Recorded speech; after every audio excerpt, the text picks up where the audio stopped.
ഇപ്പോൾ ഒരു മാസം ആയല്ലോ. വളരെയധികം ഇടിച്ച് കയറരുത്. കണ്ടക്ടർമാർക്ക് വളരെയധികം ബുദ്ധിമുട്ടുണ്ട്. നിങ്ങളും കൂടെ ഞങ്ങളെ സഹായിക്കണം. ഒരുവിധം ആള് കയറിയാൽ വാതിലടയ്ക്കുന്ന ഒരു സ്ഥിതി നമുക്ക് ഉണ്ടാകണം. സ്റ്റെപ്പിലൊന്നും യാത്ര ചെയ്യരുത്.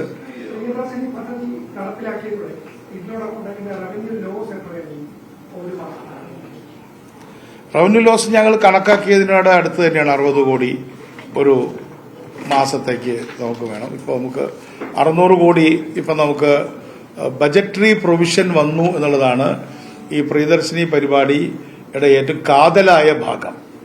കാരണം പലപ്പോഴും ഗവൺമെന്റുകൾ പൊതുമേഖലാ സ്ഥാപനങ്ങളോട് പല കാര്യവും ചെയ്യാൻ പറയും. അവർ ചെയ്തു തുടങ്ങി അതിന്റെ ലോസൊക്കെ അല്ലെങ്കിൽ അവർക്കതിന് വേണ്ടി വരുന്ന ഭാരമൊക്കെ ചെന്ന് പറയുമ്പോൾ ധനകാര്യ വകുപ്പിൽ വളരെയധികം കാലതാമസം ഉണ്ടാവും. ബഹുമാനായ മുഖ്യമന്ത്രി, അദ്ദേഹം ധനകാര്യമന്ത്രിയും കൂടെ ആയതിൽ വളരെ എഫിഷ്യന്റായിട്ട് കാര്യങ്ങൾ നടക്കുന്നതിന് സഹായകരമായി. നമുക്ക് 600 കോടി രൂപ ബജറ്ററി പ്രൊവിഷനുണ്ട്. അത് നമ്മൾ വാങ്ങിച്ചെടുത്താൽ മതി. മറ്റേത് കണക്ക് കൂട്ടി അപ്പോൾ ഫയൽ എഴുതി അത് എങ്ങനെയല്ല വേറെ തരത്തിലാണ് എഴുതേണ്ടിയിരുന്നത്, അങ്ങനെയുള്ള സംസാരങ്ങളൊന്നും തന്നെ ഉണ്ടായിട്ടില്ല. വളരെ സുഗമമായിട്ട് ആ പൈസ നമുക്ക് കിട്ടാൻ ബജറ്ററി പ്രൊവിഷൻ ഉള്ളതുകൊണ്ട് വളരെ സഹായകരമായി.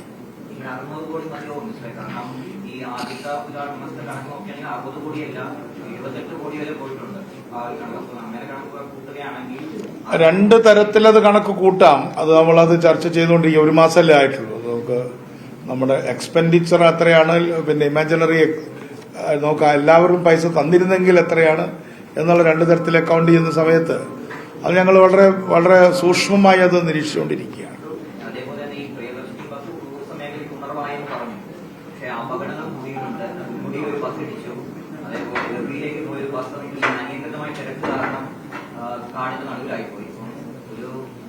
പരാതിയായിട്ട് ഉയർന്നിട്ടുള്ളത് ഒന്നുകിൽ സീറ്റിംഗ് കപ്പാസിറ്റി അടിസ്ഥാനത്തിൽ യാത്രക്കാർ കൊണ്ടുപോകണം, അല്ലെങ്കിൽ കൂടുതൽ ബസ്സുകൾ ഈ ടൂറിസം മേഖലയ്ക്ക് വേണം എന്നുള്ള ആവശ്യം ഉയർന്നിട്ടുണ്ട്.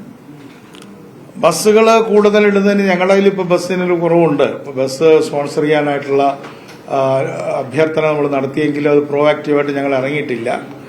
ഇപ്പോൾ MLA-മാര് അവരുടെ ഫണ്ടിൽ നിന്ന് ഓരോ ബസ് വാങ്ങിച്ചു തരണം എന്നുള്ളത് ആ നിയമം എനിക്ക് വരാൻ പോവുകയാണ്, അതിനുള്ള പ്രൊവിഷൻ. അതുപോലെ തന്നെ പഞ്ചായത്തുകൾക്ക്, മുനിസിപ്പാലിറ്റികൾക്ക്, ജില്ലാ പഞ്ചായത്തുകൾക്കൊക്കെ ഞങ്ങളെ സഹായിക്കാനായിട്ട് സാധിക്കും.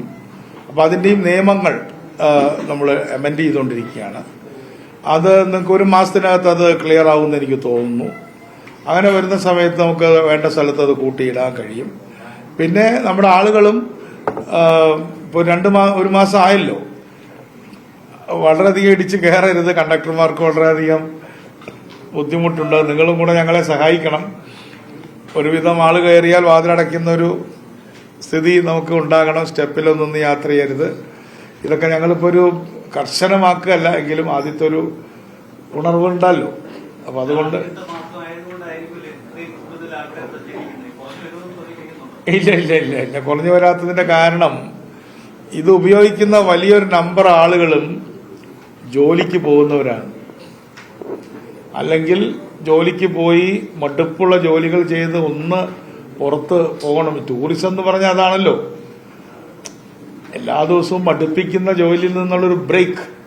അപ്പൊ ആ ബ്രേക്ക് എടുക്കുക എന്നുള്ളതും ഈ തൊഴിലിന്റെ ഭാഗമാണ്. വിനോദം എന്നുള്ളത് തൊഴിലിന്റെ ഭാഗമാണ്. 8 മണിക്കൂർ വിനോദം ഉണ്ട്. നമ്മളത് പറഞ്ഞിട്ടില്ല, ചെയ്യാറില്ല. 8 മണിക്കൂർ അധ്വാനത്തിന്റെ കൂടെ 8 മണിക്കൂർ വിശ്രമവും 8 മണിക്കൂർ വിനോദവും ഉണ്ടല്ലോ മെയ് ദിനത്തില്. അപ്പൊ അതുകൊണ്ട് ആ വിനോദം എന്നുള്ളത് നമ്മുടെ അധ്വാനത്തിന്റെ കൂടെ ഭാഗമാണ്. അതും നമ്മൾ ഫ്രീ ആക്കിയിരിക്കുകയാണ് വിനോദവും. അത് വളരെ ഇമ്പോർട്ടന്റ് ആയ ഒരു കാര്യമാണ്.